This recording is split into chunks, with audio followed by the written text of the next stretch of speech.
এটা ভালো করে ক্লিন করে ম্যাজিক ড্রপ লাগিয়ে নিয়েছি। তারপর আমি টু ফেসের একটা কনসিলার দিয়ে ওর কারেক্টিং করেছি ডার্ক শেডের। আর আমি সবসময় কারেক্টিং হাত দিয়ে করি যাতে বেশি ব্লেন্ড না হয়। তারপর আমি ফাউন্ডেশন লাগিয়েছি। ফাউন্ডেশনটা লাগানোর পর ব্লেন্ড করে এটা আমি মরফির একটা কনসিলার আবার একটুখানি গল্প করে দিয়ে হাইলাইট করে, এটা হচ্ছে ক্রায়োলানের একটা পাউডার যেটা দিয়ে আমি সেটিং করেছি। আর তারপর ম্যাকের কম্প্যাক্ট দিয়ে সেটাকে আমি ভালো করে সেট করেছি মেকআপটাকে। এরপর শোনো ও কি বলছে। গাল দিয়ে গোল্ডেন গ্লো বেরোবে আজকে। আমার উল্টোটা কালার হলে যদি আরে কালারই দেবো না, সেটাই তো আমি বলতে চাইছি। তুমি দেখো না, হালকা কালার দাও। হ্যাঁ তো দেবো তো। আচ্ছা ঠিক আছে, করো, আমি চুপ করে আছি। ওর যে গোল্ডেনে কি ধরেছে জীবনে।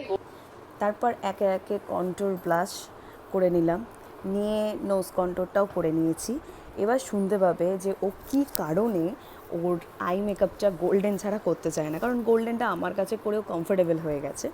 তো ওর একটা খারাপ অভিজ্ঞতা আগে থাকার জন্য ও ওই জন্য গোল্ডেনটা করতে চায় না, সেটা আমি এই ভিডিওতে বলেছি। এটা আমি ম্যাক দিয়ে একটা হাইলাইট করলাম। এরপর আমি আই মেকআপটা করেছি। আর আই মেকআপটা আমি মরফির একটা প্যালেট আর শিমারি শেডটা অ্যানাস্তেশিয়ার চকলেট প্যালেট থেকে করেছি।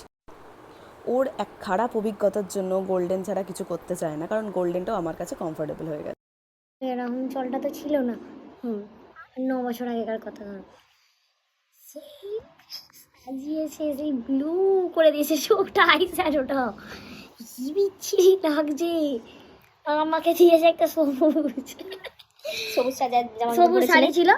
এই আমার মা দেখে এসে কি দেখাচ্ছে আমাদেরকে, পুড়ে দিয়েছে, আর তো কিছু করার নেই।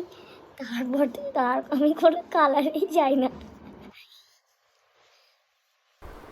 শুনলে তো কেন করতে চায় না। আসলে কি হয়, যখন কোনো ক্লায়েন্টের কোনো দিন এক মেকআপের খারাপ অভিজ্ঞতা হয়ে যায়, তারপর থেকে কিন্তু ক্লায়েন্ট খুব ভয় পায়। এবার সেই সাজার পর থেকেই ও আমার কাছে সাজে। আর ওই গোল্ডেনটা আমি ওকে ফার্স্ট টাইম করে দিয়েছিলাম, যেটা ওর খুব ভালো লেগেছিলো ওর এঙ্গেজমেন্টে। তো সেইখান থেকে ওর গোল্ডেনটাই চাই। এই যে দেখো, ওর জন্য একটা ডিফারেন্ট আই মেকআপ করেছে আজকে, ওর কিন্তু খুব ভালো লেগেছে। তোমরাও জানিও তোমাদের কেমন লাগলো, লাইক কমেন্ট শেয়ার করে দিও। ভালো লেগেছে যে দারুণ লেগেছে।